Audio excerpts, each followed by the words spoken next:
Welcome to the Pleasure Practice, a safe space to explore the intricate interplay of emotion and the erotic that is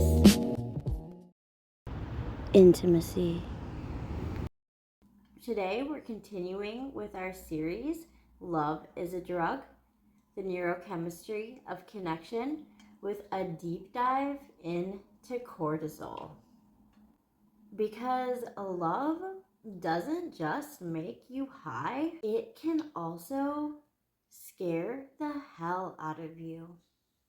Love can make you feel threatened, not because something bad is happening, but because there is something so precious that you stand to lose. That edge that you feel in early love, anxiety, the overthinking, the tight chest, the sleepless nights, that is cortisol. So what does cortisol actually do? Well, cortisol is your brain's survival hormone. It's released when your brain detects instability, vulnerability, or uncertainty. When cortisol is balanced, it helps you stay alert and adaptive. But when it is elevated for too long, cortisol can create anxiety, hypervigilance, rumination, and emotional exhaustion. And love, especially new love, is one of the most powerful cortisol triggers that exists. So why does love activate cortisol? Well, your nervous system doesn't know the difference between emotional risk and physical danger. When you fall for someone, your brain simply registers vulnerability. You care. You're attached.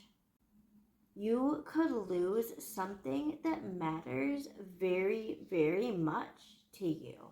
That uncertainty activates the same stress pathways as physical danger. This is why love can feel both thrilling and terrifying at the same time. In the beginning, love is unstable by definition. Nothing is guaranteed. So cortisol rises.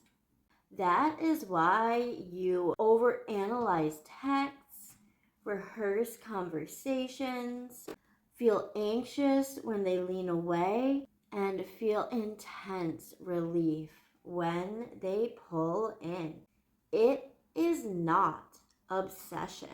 It is your nervous system desperately trying to protect you from potential loss.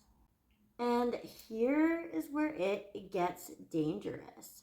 Cortisol plus dopamine can create a highly addictive loop.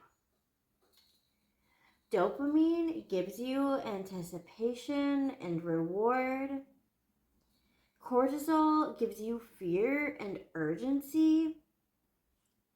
Together, these can create an incredible amount of intensity.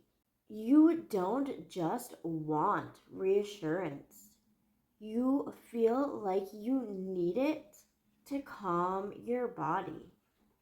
You feel like you need that other person to be okay.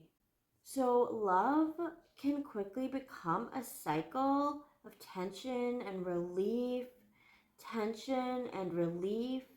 Together, they create intensity. And that cycle is addictive. Uncertainty can feel so magnetic because inconsistent reinforcement and intermittent affection, mixed signals, hot and cold behavior, they all keep cortisol elevated. Your body stays on edge. Your brain stays focused and your attachment deepens. That is why unhealthy connections can feel far more powerful than stable ones.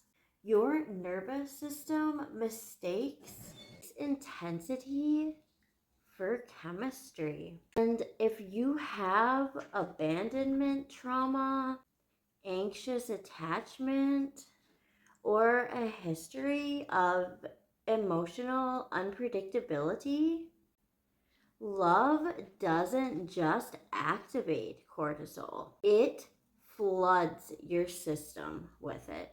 You are not just reacting to the present moment, you're reliving every single time that love felt unsafe for you. So your body tries that much harder. It clings that much closer and it fears that much more.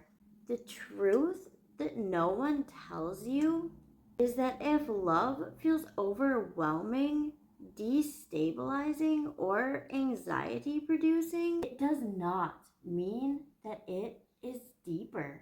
It means that your nervous system is under stress. When cortisol drops, something surprising happens. You don't lose desire. You gain peace. Love is not supposed to feel like a threat that you constantly have to manage. Intensity does not equal intimacy. Stress is not passion, and fear is never love. So, love is a drug, but not all highs are healthy ones. The real shift happens when love stops activating your survival system and starts activating your sense of safety. That is when desire becomes sustainable, connection can become nourishing, and love stops feeling like something that you might lose and begins to feel like something that you can rest within.